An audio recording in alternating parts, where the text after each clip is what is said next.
Hi Broken Arrow, I'm City Councilor Christy Gillespie. And I'm City Manager Michael Spurgeon. Thank you for joining us for this edition of City Council Highlights. Here's what happened at the January 21st City Council meeting. On the consent agenda, Magnum Construction was awarded a contract to replace the playground at Vandever Park. The new playground will feature a 2 to 5 year old play area, a 5 and up play area, swings, shade, and landscaping. The project will cost approximately $159,000 and is being funded by the voter-approved 2014 General Obligation Bond Package. You know, Councilmember, it's really exciting to see we're adding new parks to different areas of our town. Yeah, you know, a park that's happening right now is in my ward, and I'm so excited about that because, you know, anything that we can do to get kids out in nature and playing together, I mean, I am all about that, so it's a really good thing. Absolutely. I'm very happy that the council supported this contract. The council also approved design contracts for 2 stormwater drainage projects. First, Kimberly Horn and Associates will provide design for a project on Lyons Avenue and Central Park Estates. This project was approved by the council last month after recommendations from the Drainage Advisory Committee. Next, council awarded an agreement with Cowan Group Engineering to redesign part of a project in Stone Ridge Town Center near Elm and Albany. The partial redesign will revise the layout of the detention area in order to save construction costs when it's built. Funding for both projects comes from the 2018 Build Our Future GO Bond Package. The police department will be able to supply new recruits with ballistic vests after council approved a contract with Southern Uniform and Equipment.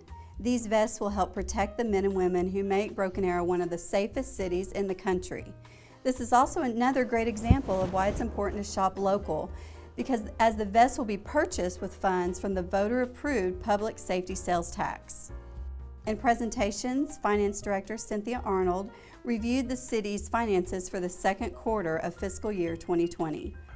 Overall, the city had a steady second quarter with revenue exceeding expenses by about $1.3 million. The municipal authority, which oversees utilities and sanitation, brought in about $25.9 million through December, which was about $1.1 million above the anticipated amount. In ordinances, 7 zoning ordinances were approved, marking the completion of items previously approved by the council, but that were contingent on meeting certain development standards, such as platting or infrastructure completion. These ordinances reflect the final action in a long process of approving the development of the related properties within the city. In community updates, get your tickets now. The popular Daddy-Daughter Dance returns Saturday, February 8th at Nienhouse Park Community Center. Stop by either of our community centers for tickets. The Red Cross will host a community blood drive from noon to 6 p.m. on Monday, February 10th at Nienhouse Park Community Center. Visit redcrossblood.org to reserve a donation time. Don't forget to register for the city's annual HOA workshop on Saturday, February 29th at Stony Creek Conference Center. The workshop is a great place to get helpful tips and resources for property owners, renters, and those wanting information on owning a home within an HOA. Sign up at brokenarrowok.org/HOA workshop. Registration is not required to attend. You know, Councilmember, we do a lot of cool things at the city, and I think many things we do are very informative. This annual workshop that we do for the Homeowners Association, to me, is one of the finest things that we do. You know, whenever I was getting more and more involved in the city, the HOA workshop was actually one of the very first things I went to. And I felt like I could ask questions and get really, right answers right then. So I think it's just really a great thing. And I just want to encourage everyone to come on out on February 29th.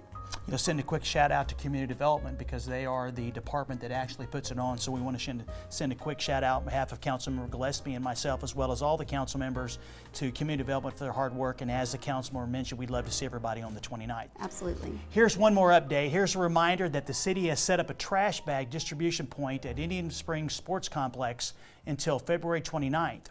In addition to the regular retail outlets, residents can redeem their trash bag vouchers at the complex on South Aspen from 1 p.m. to 7 p.m. Monday through Friday, except on city-observed holidays.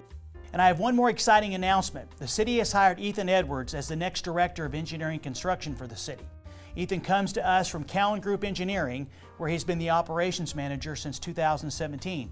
Ethan has over 20 years of experience in engineering, construction management, and administration. We're very excited for Ethan to get started because we got a lot of work for him to do. He will join the leadership team on February 3rd. Welcome aboard, Ethan. Congratulations, Ethan. I've got a lot of questions for you. Yeah, we're very excited to get you here. And that's it for this edition of City Council Highlights. The next meeting is February 4th. That's it, folks. We appreciate you joining us, and as always, we look forward to seeing you around town.